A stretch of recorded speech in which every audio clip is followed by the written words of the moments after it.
how do you talk to yourself internally when you either receive negativity or you, quote, mess up and do something wrong? What's the dialogue that you say to yourself in your head sometimes? Well, I have to tell you, I don't think I'm a good example of that because I still have negative dialogue in my head. So are you like, what was I thinking? Or Well, it's like a two-way conversation. Well, when you accomplish getting over it, you can say, what was I thinking? Well, you know what I think it is? I think I have this negative dialogue often in my head when I'm insecure, and especially if it taps into what you were most insecure about as a young person. When it gets close to the bone like that, it gets very scary. like what? Like for me, like for example, I just came from 2 days of shooting in LA for the Shark Tank. I'm with 4 powerful men that speak loudly, that are multi-million billionaires. They don't have, maybe some have more money than me, maybe some don't. They have more success than me. No, I'm just as successful. I have the right to be there. I'm just as strong as them, yet I'm sitting there half the time I'm filming for 12 hours days, scared to death that what I have to say or what I'm assessing isn't good enough. That kind of talk is disastrous. It gets in my way.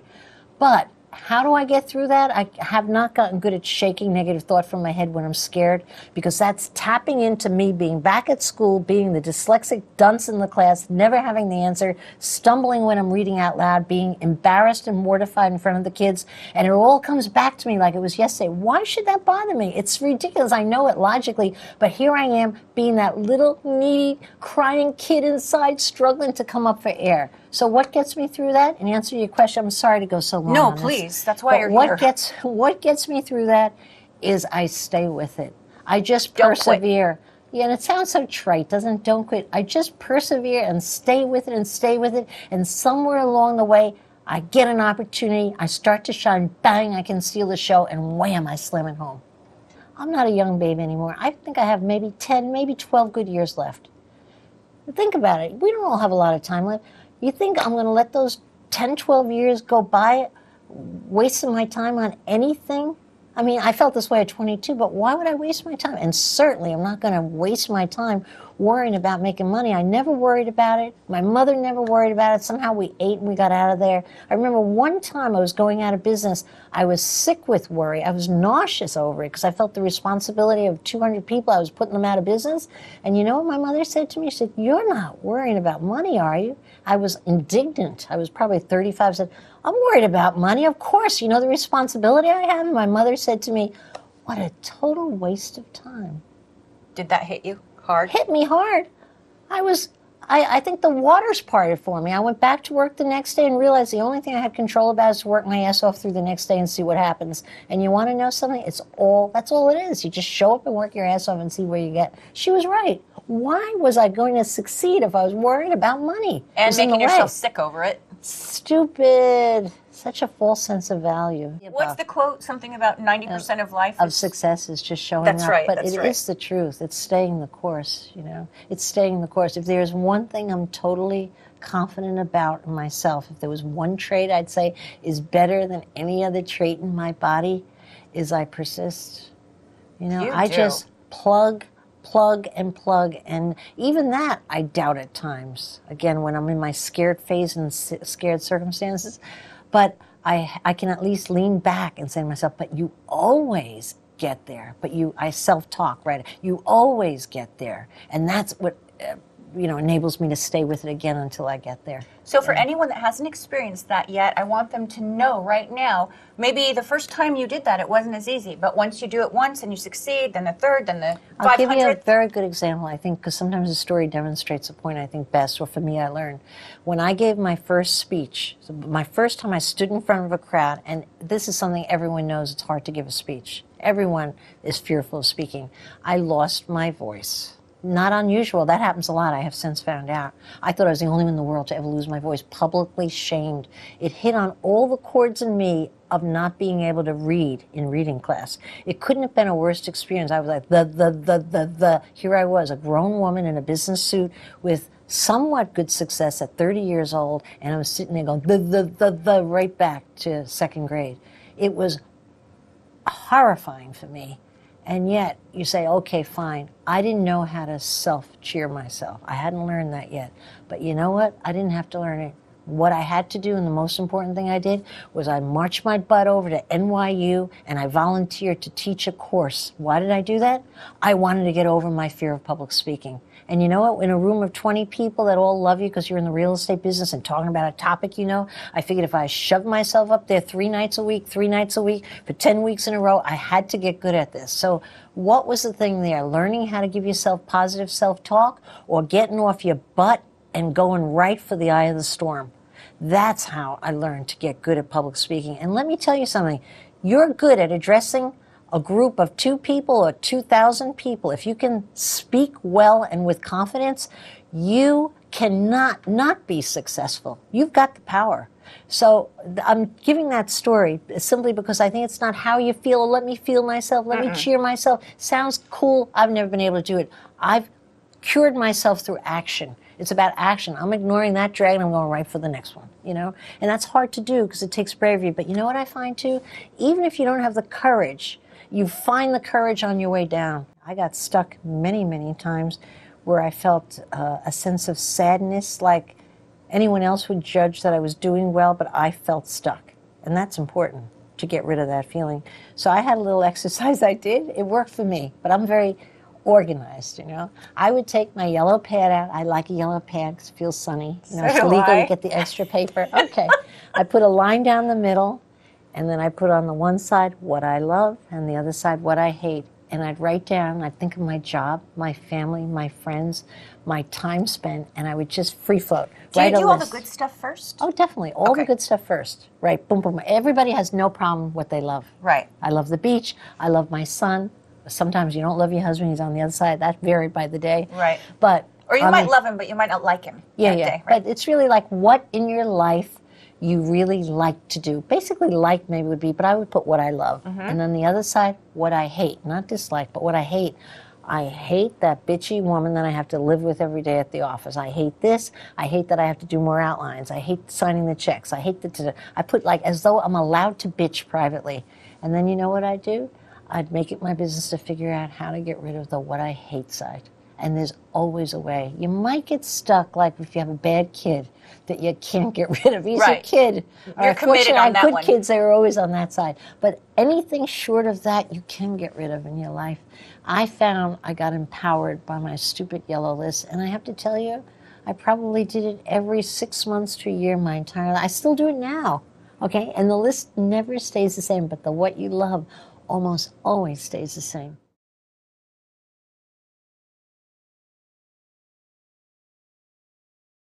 There are 6 things that I've noticed successful people have. Okay. They always have. Every successful person I've ever met in my whole life, and I've been fortunate enough to meet a lot of really successful people, they all have them. And I've not met any successful people that don't have all 6 of them.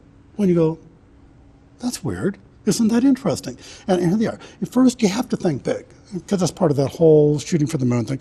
Why be No mediocre? magic in little dreams. Yeah, and it just doesn't get you anywhere. It has about the same risk. Shoot for it. And secondly, you have to believe in yourself. Start today. Just believe, what are you already good at? What can you do? Forget all the things you can't do. There's a whole bunch of them. Get out of there. Think about what you can do and begin to believe better and more about yourself. Thirdly, share the vision. Tell everybody what you want. And some will laugh at you, and we're okay with that. I'm good at that. Actually, I like that. and then there's some that will absolutely help you. And then number 4, you got to get off the couch. You really got to get off. Except if you're doing an interview. But other than that, if you're sitting on an interview here, you can just okay. That's it's right. Okay. Got to time out. And then when you get off the couch, it's just executing. It's saying, okay, I've got this plan, I have this vision, I know what I want, and I'm going to start. I may not be right, I may even make a mistake, but at least I'm going to go do it. And then number 5, you have to focus. Because most people don't. And I say this not being rude, multitasking is multi-stupid. Trying to do more than one thing at a time almost always will lead to calamity. It really will. I cannot think of one successful person ever in the history of man that tried to do 2 things simultaneously. There is not one person that we know of in history that we think of, oh, they did both those things at the same time. No, there are people who have done more than one thing, but they did them one after the other. I know, because I have to say Da Vinci, art of science, science of art, but he did them separately. He time. focused one at a time. time. He certainly didn't dissect a human cadaver while he was painting a portrait. So No. disaster. Exactly, and that's what we have. That's what we have to do. And say, okay, then, what am I really wanting to accomplish? That's what I should focus on. The last one, number 6, is never give up, because no matter how good you think out your plan, no matter how you do all the other things in life, things are going to happen. They just do, and that isn't fair or unfair. It's life. Quit crying, quit complaining, accept it, and say, I'm the only one that can react to what happens to me. And if I sit there and curl up in a ball, or if I stand up, those two choices are mine. Bill, I am dying to hear what you would say to this regarding number 6. For all the people out there listening right now that have things go wrong and failures that they experience, and they say, well, it's not meant to be. Baloney. No, that's wrong. That's wrong-headed thinking. That's an excuse. That's rationalizing that you maybe were in the wrong place at the wrong time doing the wrong thing, and maybe you even contributed to it. I've contributed to almost every single one of my failures in some way, some significantly, some I was just kind of riding in the car when I went over the cliff, but I was still riding in my car, so I get my own blame for that. No, using excuses of, well, it wasn't meant to be, and I'm not good enough, and gee, I guess that isn't the way it's supposed to be for me because I'm this color, I believe in this religion, or I live in this side of town. I'm not that kind of person. I'm a boy or I'm a girl, or I can't tell the difference. You know, who cares? Who cares? That's just excuses. So get it out of your head. So would it be fair to say that you're saying that it's not meant to be, it's just not meant to be easy? That's a great way of putting it. Thank you. I'll steal that. I'm going to use that from now on. Feel and free. I'm not going to give you credit for Feel it. No, free. No, we're kindred spirits. Yeah, I'm all okay, over it. yeah. So I want to ask you, if you could say one thing right now to Kathy, what would it be in regard to the way that she has impacted your life and the way that she is indirectly impacting the lives of everybody listening right now that has been touched by your story? Let me tell you just a very short vignette about Kathy, and you'll know what the answer is.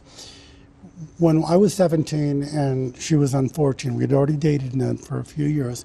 One night I was driving her to work. At 14, she had a job as a Girl Scout counselor. And I'm driving the car, and it's in Peosta, Iowa. So I'm going to tell you the stretch of the road we're on. I can tell you exactly everything about that event that night. Driving along, and I'm talking. Imagine that.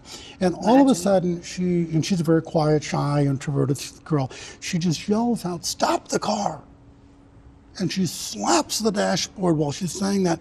And I'm looking over at her like, what's wrong with her? Like, you know, the kid's on crack or something. I pull the car over to the side of the road. The tires scrunch up on the gravel. She gets out of the car. She slams the car door. And I still don't have a clue what's going on. I'm like the deer in the headlights staring at her. It's not good, though. No, it's bad. And she sticks her head in the passenger side window. She said, "I never want to see you again." And I'm going, what's that? Way harsh. Yeah, and she continues, and she said, "I love you. Wow. I wanted to spend the rest of my life with you. Wow. But I can't stand being around you when you put yourself down." What I didn't know is that I was always using those excuses. It wasn't meant to be. I can't do it. What do you expect from a loser? What do you expect from a high school dropout? What do you expect from blank, blank, blank? And I had 1,000 of them, and I'm exaggerating slightly.